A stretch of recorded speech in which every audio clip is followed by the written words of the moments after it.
இந்த கட்சிகளினுடைய கொத்தடிமைகளாக, கைக்கூலிகளாக ஒரு பதிவுக்கு 200 ரூபா வாங்குற ஆட்களாக இருக்காங்க. அவங்க விரும்புகிற படம் தான் அங்கே படம் வரும். இப்போ அவங்க தான் முடிவு செய்கிறாங்க.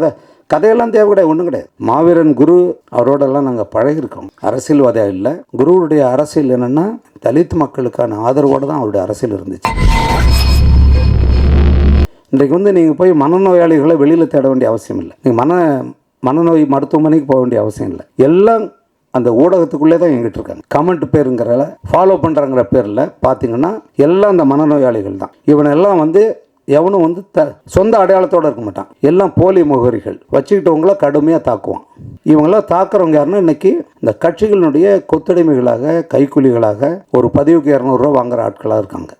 இவங்கள வச்சுக்கிட்டு தான் இந்த அரசியல் இன்னைக்கு கட்டமைக்கப்படுது.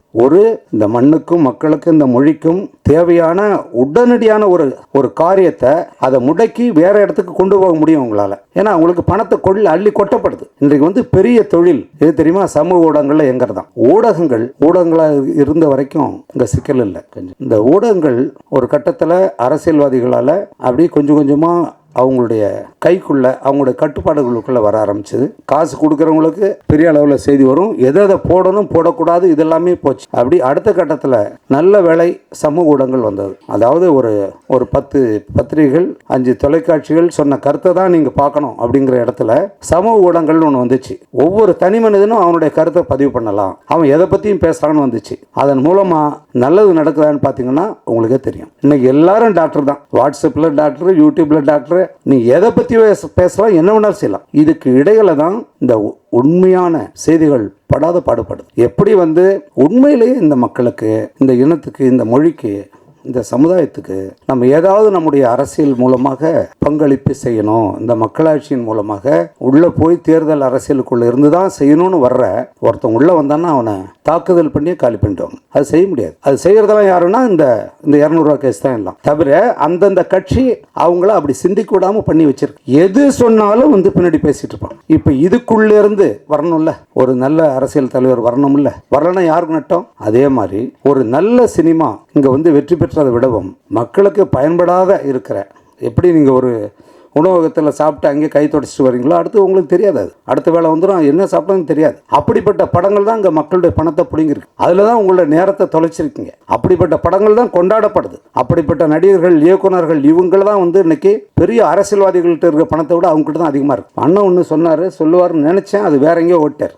இத்தனை துணை தொழில்நுட்பங்களோட, கதாசிரியர்களோட, எல்லாரோட துணையோட உருவாகிற ஒரு திரைப்படைப்பு ஏன் இன்றைக்கு தோல்வி அடையுது அப்படின்றது காரணம் என்னன்னா, மக்கள் பார்க்காதால இல்லை, அப்படிப்பட்ட படைப்புகள் இல்லாதால தான். அந்த படைப்புகள் மக்கள்கிட்ட போய் சென்றடையாததுக்கு காரணம் இந்த ஊடகங்கள் தான். அது காரணம் என்னன்னா நடிகர்கள் தான். நடிகர்கள்னா என்னன்னா, ஒரு 4-5 நடிகர்கள், 8 நடிகர்கள் இருக்காங்கன்னா அவங்க விரும்புகிற படம் தான் அங்கே படம் வரும். இப்போ அவங்க தான் முடிவு செய்கிறாங்க. கதையெல்லாம் தேவை கிடையாது, ஒன்றும் கிடையாது. நீங்கள் எல்லாரும் தான் பார்க்குறீங்க. எதுக்கு கேமரா தூக்கிட்டு ஓடுறீங்க? காலையில் 3 மணிக்கு காட்சி போடுறீங்க, அந்த சினிமாவை போய் காட்டுக்கிட்டு இருக்கீங்க, மக்கள் கருத்துன்னு கொண்டாடுறீங்க. ஒரு நல்ல சினிமா யாராவது போய் எடுத்துருக்கீங்களா? நீங்கள் அவங்களோட கருத்தை கேட்டுருக்கீங்களா? அந்த படத்தில் என்ன இருக்குன்ட்டு போகிறீங்க. நீங்கள் அது 500 கோடி வசூல் பண்ணும்.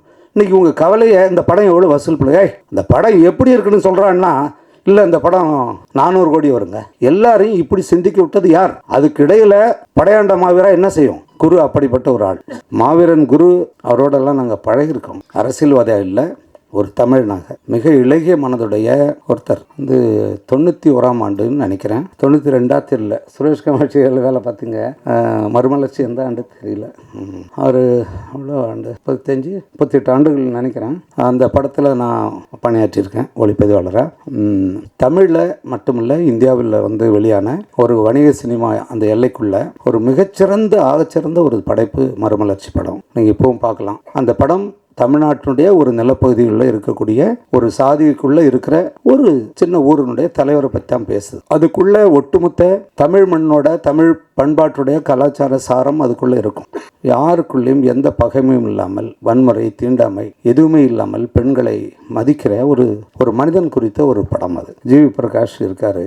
எனக்கு பிடிச்ச இளையராஜாவுக்கு பிறகு சமகாலத்தில் இருக்கக்கூடிய ஒரு மிக தேர்ந்த ஒரு இசைக்கலைஞன். அப்புறம் பாருங்க, இந்த அவ்வளவு நடிகர்கள் இருக்காங்க.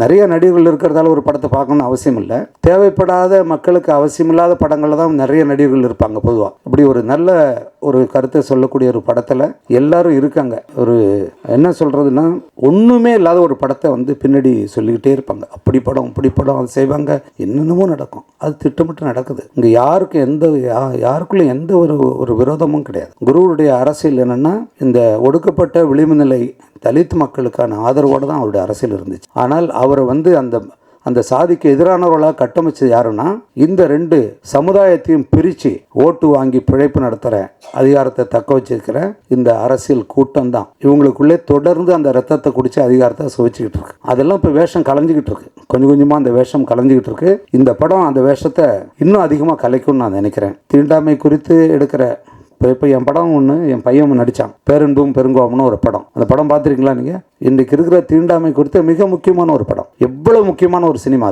அது யாராவது அதை பாராட்டினாங்களா?